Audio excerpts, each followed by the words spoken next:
Olá, meu nome é Bárbara e eu estou no quinto semestre do curso de Pedagogia na Universidade São Judas Tadeu, na unidade de Guarulhos. Este vídeo faz parte de uma sequência de estágios sob orientação da professora Cíntia Piccini. Neste vídeo, irei falar sobre a sequência didática, ou seja, uma sequência de aulas sobre o mesmo tema, que desenvolvi para turmas do quarto ano, dentro da área de conhecimento da Base Nacional Comum Curricular de Linguagens, na matéria de língua portuguesa, sobre o tema de textos verbais e não verbais. Para sua aplicação, eu escolhi 3 metodologias ativas que eu acredito que vocês já tenham ouvido falar delas, como sendo metodologias mais modernas que visam colocar o aluno como protagonista do seu ensino, ou seja, ele é o responsável pelo seu processo de aprendizagem de forma ativa, proporcionando uma maior autonomia, tanto para a aprendizagem em si, como para a tomada de decisões, seja na escola ou em sua vida pessoal.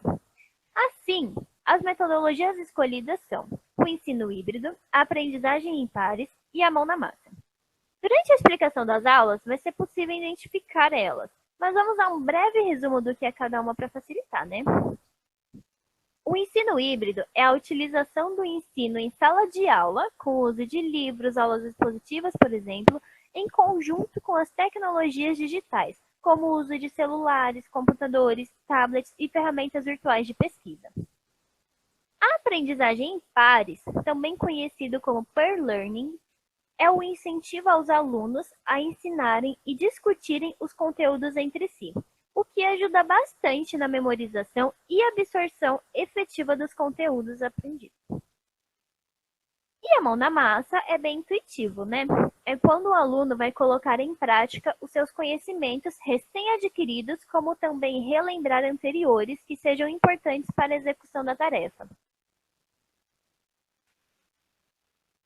Assim, tendo em mente o nosso tema de textos verbais e não verbais e as metodologias a serem empregadas, é importante também ressaltarmos algumas das habilidades da Base Nacional Comum Curricular a serem desenvolvidas nestas aulas, de acordo com a área de conhecimento da língua portuguesa. Portanto, é preciso saber identificar a função social dos textos que estamos lendo em relação ao dia a dia do aluno, fazendo suposições e ligações dos textos com as imagens vistas e com os seus conhecimentos prévios. Ouvir com atenção tudo que é dito pela professora e colegas para identificar os elementos dos textos e ser capaz de formar perguntas acerca disso. É importante também que no momento das atividades seja revisado o que está sendo produzido, contando com a ajuda do professor e dos colegas a fazer todas as edições necessárias para um bom produto final, fazendo uso de ferramentas virtuais ou não, optando pelo que melhor lhes for e, claro, sempre utilizar o dicionário para maior compreensão e desenvolvimento das atividades. Com base em todos os itens citados até agora, irei resumir como os planos de aula foram divididos em 3 partes, sendo que o terceiro terá o tempo de 2 aulas consecutivas. A primeira aula será para a apresentação do tema, texto verbal e não verbal. A segunda aula será um exercício de leitura e interpretação de exemplos de textos verbais e não verbais.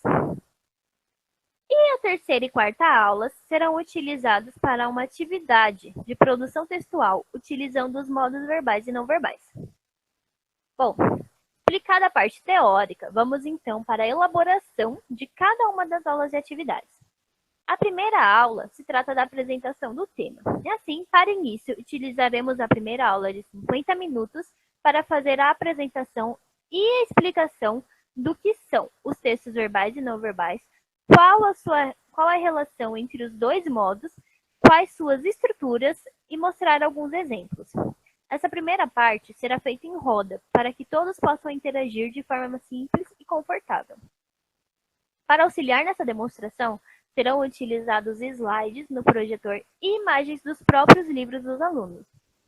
Sendo que o propósito dessa primeira aula da sequência didática é que o aluno tenha uma compreensão do que são textos verbais e não verbais e as suas características, e saiba como identificar no dia a dia.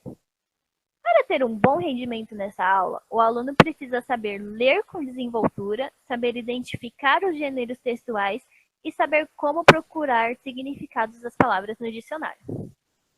Assim, nós partimos para a segunda aula.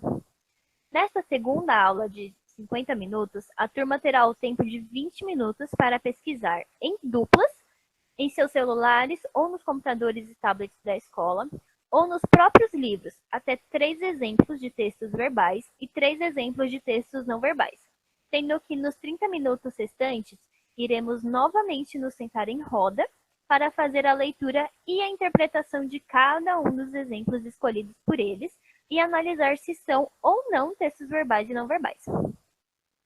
O propósito dessa segunda aula da sequência didática é que o aluno realize pesquisas para explorar os últimos conhecimentos adquiridos e expandi-los, pois ao realizar a própria pesquisa, a curiosidade se aguçará, podendo descobrir outros conceitos e modos de aplicação, enriquecendo a aula e o seu próprio conhecimento. Então, chegamos à aula 3, e terá uma atividade final de fixação do tema.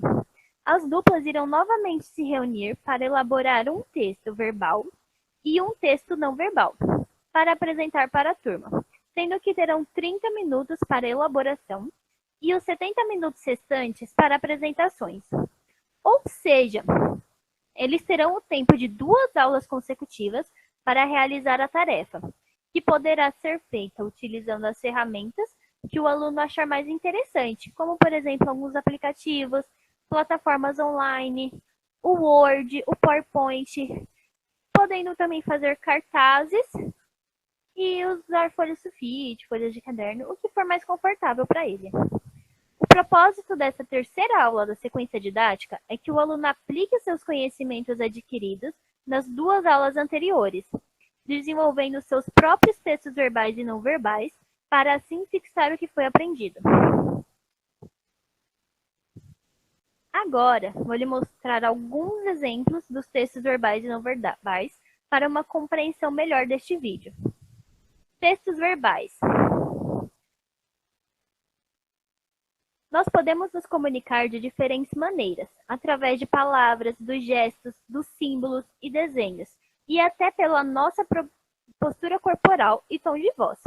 E na língua portuguesa, podemos explicar esses modos de comunicação de 2 jeitos. O primeiro são os textos verbais, que é a linguagem que pode ser escrita, como poemas, narrativas e anúncios, ou falados, como diálogos. Aqui, nós temos 2 placas em que temos a escrita como meio de comunicação, informando que é proibido fumar no local, e a outra de proibido estacionar.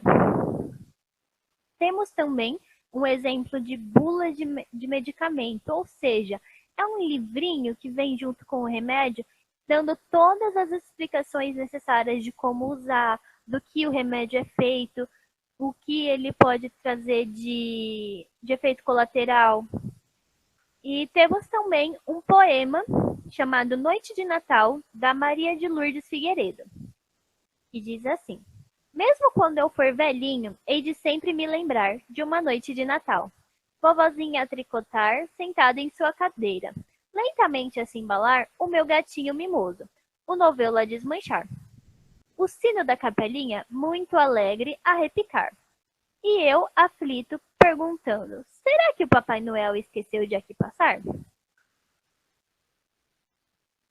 Então, temos também o segundo modo de comunicação, que são os textos verbais.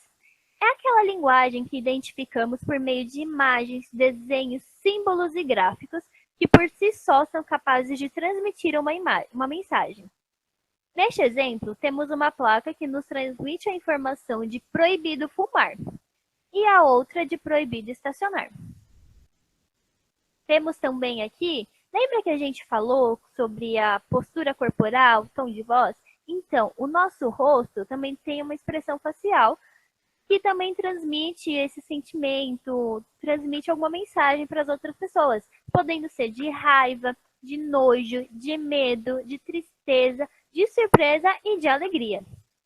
E aqui nós temos também esse cartãozinho vermelho. Sabe quando a gente assiste aquele jogo de futebol com os nossos pais e alguém lá faz alguma coisa muito errada dentro do campo que não pode? E aí o juiz vem e dá esse cartãozinho vermelho, falando que ele agiu de forma errada. Bom, para finalizarmos, a avaliação será a soma das aulas. Bom, para finalizarmos, a avaliação será a soma das aulas 1, 2 e 3, valendo nota 10, sendo que serão avaliados a participação, a oralidade, a criatividade, o trabalho em grupo e a compreensão de texto. Eu espero que tenha sido útil e ajude na preparação dos seus planos de aula. Muito obrigada e ficam aqui as referências.